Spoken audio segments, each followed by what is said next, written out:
जीवन साथी भक्ति धाम और भक्तों के संग से मनाही करते हैं। आप में गुरु एवं पिता दोनों की छवि देखती हूँ। महाराज जी, विरोध करके माँ के साथ धाम आती हूँ तो क्या ये अपराध है? क्या मेरे पति में भगवान की दृष्टि कीजिए और गुप्त रूप से अंदर अंदर भजन कीजिए और सत्संग उनके सामने मत सुनिए। मोबाइल में सुन लिया, ग्रंथ रख लो, वो जब सेवा में चले जाए पढ़ लिया।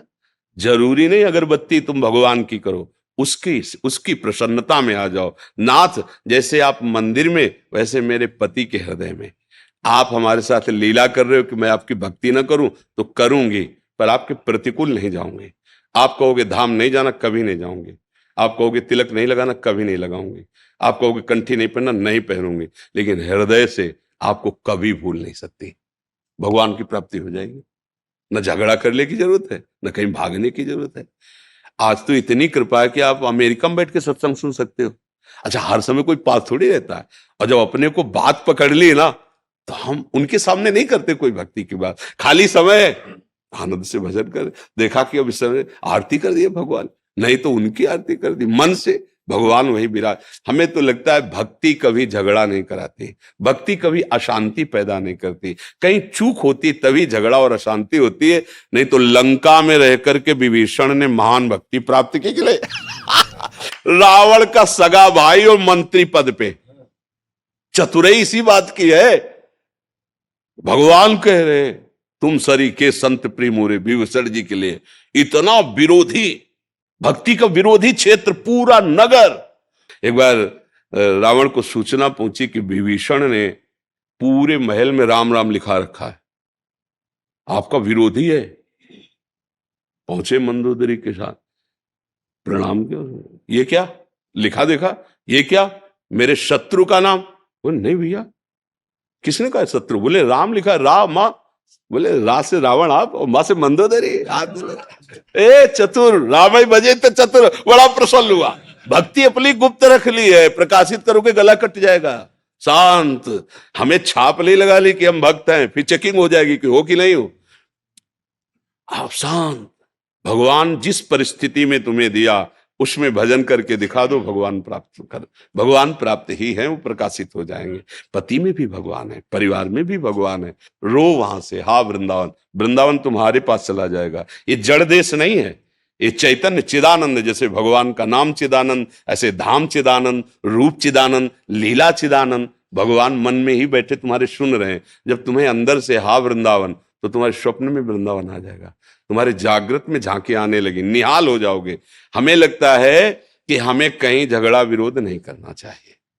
अंदर अंदर हम जप रहे, कौन जाने क्या जप रहे, राधा राधा राधा राधा। अंदर, बाहर से नहीं बोलेंगे, अंदर से राधा राधा। बाहर से आएंगे हम वैसे व्यवहार करेंगे। मीरा जी ने भी कहा था, अपने पति से कहा था कि हमारे वास्तविक पति गिरधर हैं, पर लोक व्यवहार में तुम पति बने हो, तो तुमसे इतनी प्रार्थना है कि हमारे पातिव्रत धर्म को नष्ट मत करना। वो इतने महापुरुष थे, तभी तो सौभाग्य मिला था। उन्होंने कहा कि अब हमारा आपका दूसरा संबंध, आप हमारे गुरु और हम आपके शिष्य, पर महल में एकांत में, एकांत में गुरु स्वरूप आपको मानूंगा, पर व्यवहार में आप पत्नी रूप करना, जिससे परिवार विरोध ना करे। तो व्यवहार में वो पति जैसा व्यवहार कर, जैसे करना चाहिए पति के साथ वैसे, और एकांत में वो गुरु के जैसे बैठ करके उपदेश करते हो, शिष्यत्व भाव, भगवत प्राप्त महापुरुष हुए वो। तो देखो, हमें महापुरुषों से शिक्षा लेनी है। एकांत में अपने प्रीतम प्रभु की याद कर रहे, व्यवहार में जो हमें मिला है वैसा हमें अपने, हम अगर भक्त हैं तो हम जानते हैं कि हमारा क्या कर्तव्य। तो हमें ये नहीं कि पति की अवहेलना और उसके प्रति ऐसा भाव कर ले, सब गड़बड़ हो जाएगा। बिल्कुल शांत, बिल्कुल गंभीर। भक्ति का कार्य दिखावा या दुख या लड़ाई झगड़ा नहीं है, अच्छे से समझ लो। बाहरी अगर चिन्ह धारण करने के लिए अनुमति है तो धारण कर, नहीं तो मत धारण करो। प्रभु जानते हैं अंदर की बात, अंदर की प्रीति प्रभु पहचानते हैं। विभीषण जी से कहे तुम सारी के संत, ना कोई उन्होंने संन्यास वेश धारण किया, ना कोई ऐसी कंठी तिलक, कुछ नहीं है, क्योंकि रावण की सभा में बैठने वाले हैं। भला वहां कहां ऐसा चल सकता है, लेकिन अंदर से इतने महान भक्त हैं कि भगवान उनसे कह रहे तुम सारी के। ये बहुत हमें मतलब चिंतन कि तुम सारीखे संत प्रीमोरे, धरो देह नहीं आन, तुम्हारे जैसे संतों के लिए मैं अवतार धारण करता हूं। बस खास बात अंदर ही अंदर, प्रेम अंदर का विषय, बाहर प्रकाशित मत करो। यदि परिवार विरोध करता है, और मोबाइल आज तो सबके पास होता है, सत्संग सुनो, रामायण पढ़ो, भागवत पढ़ो, समय मिलने पर, और खूब भजन करो, देखो भगवान मिल जाए। संतों से मिलना, धाम आना, इसका एक ही फल है, भगवान में प्रेम हो जाना, भक्ति हो जाना। वो घर में भी हो सकती है, बात सुनो, मान लो अगर आता है पति संग तो कभी साल 6 महीने में आई, दर्शन कर गई। नहीं आता है, मत कभी मत आओ, ये जाएंगे आपके पास, बिहारी जी पहुंच जाएंगे, हाँ ठाकुर पहुंच जाएंगे। देखो भक्तों के जहां कहीं भी भक्त होते भगवान वहां, ऐसा थोड़ी। भक्ति करो बस, लड़ाई झगड़ा नहीं, कष्ट मिले सह जाओ प्रसाद मान के, जैसा विधान भगवान का। हे नाथ आप देख रहे हो, बस वो सब संभल जाएगा। पर इतने के लिए धैर्य चाहिए, विचलित मत हो। अब पति ऑफिस से जाना है, यहाँ नहा धो के अगरबत्ती पूजा विस्तार कर रहे हैं, और वो बार बार समय देख रहा है कि नाश्ता अगर मिल जाता, यहां ना पाते तो कम से कम ऑफिस में पा लेते। तुम्हारी भक्ति काम नहीं करेगी। वहां अगरबत्ती की जरूरत है, तत्काल तैयार होकर पहले उसकी रसोई तैयार करो, उसको पवाओ, प्रणाम करो, मंगल मनाओ, वो जब चला जाए तब घर की आरती पूजा करो। अलग अलग धर्म है, आप गृहस्थ धर्म में हैं। अब हम लोगों के लिए क्या, जब से जगो, जब से रात दिन भजन में लगो, कोई और धंधा थोड़ी है, खूब भजन करो। तो आप लोगों के लिए बहुत से कार्य हैं, थोड़ा समय भजन में लगाया, हर कार्य भगवान का मान के कर रहे हैं और उसे समर्पित कर, इसी से भगवत प्राप्ति हो जाएगी। जो अपनी ड्यूटी, उस ड्यूटी को समझो भजन, और बीच बीच में नाम जप करो। हाँ, पर ये कि शराब मत पियो, बेविचार मत करो, गंदे आचरण जो निषेध किए वो मत करो, तो आप भी महात्मा हो, अपने अपने कर्म में लगा हुआ। देखो जैसे हम माला से जप करते हैं, ऐसे एक किसान फावड़ा से जप करता है, एक जवान गोली से जप करता है। अलग अलग जप विधान है। अपनी अपनी निष्ठा से अगर लगे हो ना, तो वही पहुंचोगे मालिक के पास, क्योंकि हम सब मालिक के नौकर हैं, हम सब नौकर हैं। अलग अलग सेवाएं मिली हुई, अलग अलग धर्म का स्वरूप समझना बड़ा विचित्र है। आप एक पत्नी हैं, आपका एक धर्म है, पातिव्रत धर्म, भले वो कैसा हो। नहीं, एक बार मुझे भगवान ने ये दिया है सौभाग्य कि मैं आपके अंदर भगवान को देखूंगी तो आप सब सहूंगी और आपको भगवान मानूंगी। जीत गई जगत। अब पति का निरादर करके, परिवार में कलह मचा करके, तो जहां जाओगी वहां यही दो ही बात मिलेगी, तुम्हें निरादर मिलेगा और कलह मिलेगी, अशांति मिलेगी। धर्म से चलो, वहीं घर बैठे भगवान मिल जाए। एक महात्मा थे, उनका कश्यप नाम था, तो तपस्या कर रहे थे एक वृक्ष के नीचे, बहुत दिन कठोर तपस्या। तो एक बगुली वो ऊपर डाल में बैठी थी, उसको तो ज्ञान है, ले हक दिया, वो बीट कर दिया, तो उनके ऊपर ऐसे गिरी। तो उनको बड़ा गुस्सा आया, जब ऐसे किया तो भस्म हो गई। तपस्या थी, अब उनको गुदगुदी हुई कि तपस्या तो भारी हो गई, बस भस्म कर दिया उसको। अब भिक्षा मांगने गए तो एक पतिव्रता नारी वो भिक्षाम दे तो निकली, आई, प्रणाम महात्मा, हमें अन्न चाहिए, भूख लगी, कुछ क्षण ठहरिए, अभी बना के लाती हूं। इधर प्रधान दरवाजे पे उनसे कह के गई, और दूसरे दरवाजे से पति आ गए।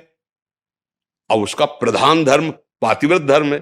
तत्काल उनके बैठाला, जल पिलाया, और फिर कहा आपके घर में अतिथि आए हुए हैं, दरवाजे पे संत खड़े, आपकी आज्ञा हो तो भिक्षा दे आए। वो जरूर जरूर, पहले क्यों नहीं बताया, जाओ आप तुरंत जाओ। तो भिक्षा लेके गए, तो महात्मा गुस्सा में खड़े थे, वह तुम जानते नहीं हमें इतना विलंब कैसे कर दिया। तो उनका भगवान, हमारे पतिदेव आ गए। पतिदेव क्या होते? तो उनका भगवान, वो डार की बगुली मत समझना मुझे। अब तो कांप गए, क्योंकि एकांत की बात थी। उनका डाल की बगुली मत समझना मुझे, जो तुम तपस्या से नहीं जान पाए हो, मैं अपने पति की सेवा से त्रिकालज्ञ हूं। बैठे बैठे देख रहे तुम्हारे क्या चल रहा है क्या नहीं चल रहा है। अभी तुम शुद्ध तपस्वी नहीं हो, क्योंकि तुम्हें क्रोध आ गया है। तुम जाओ, और एक कसाई हैं जो मांस काट के बेचते हैं, उनके चरणों में प्रणाम करो जाके, वो तुम्हें शिक्षा देंगे, तब तुम्हारी समझ में आ जाए। तो होश उड़ गए ना। बोले मैं पातिव्रत धर्म से त्रिकालज्ञ हूं, तीनों काल का मुझे ज्ञान है। अब जहां भेजा वहां गए तो 1 किलो दो, 2 किलो दो, ऐसे काट। बोले बड़ा आश्चर्य की बात है, मांस काटता है, ये हमें क्या ज्ञान देगा। जाने लगे तो बोले रुको महात्मा, वो पतिव्रता पत्नी अमुक गांव की भेजा है ना। मोबाइल नहीं थे उस समय। और उनके और होश उड़ गए कि इसके आचरण तो देखो, मांस बेच रहा हो, इसको ज्ञान इस बात। तब उन्होंने कहा ये हमारी जन्म सिद्ध क्रिया है, मैं कसाई कुल में पैदा हुआ हूं पर मैं भगवान का भजन करता हूं, थोड़ी देर बैठो फिर मैं तुम्हें। इन सब उदाहरणों से पता चलता है यदि आपका जो कृत्य है, आपका जो कर्तव्य है, आप उसको कर रहे हो और भगवान का भजन कर रहे हो तो आप साधु ही हो। और आप साधु हो, अपने कृत्य से चूक गए, अब वो पशु, उसको ज्ञान नहीं है, उसको तुमने भस्म कर दिया। तुम्हारा काम तपस्या के द्वारा जगत मंगल करना है कि जो छोटे छोटे अपराध मान लो बन जाए उनको भस्म कर देना है, ये ऐसा तो नहीं है। तो इसीलिए हमारी बात को केवल समझो, हमारे पास और कुछ नहीं है।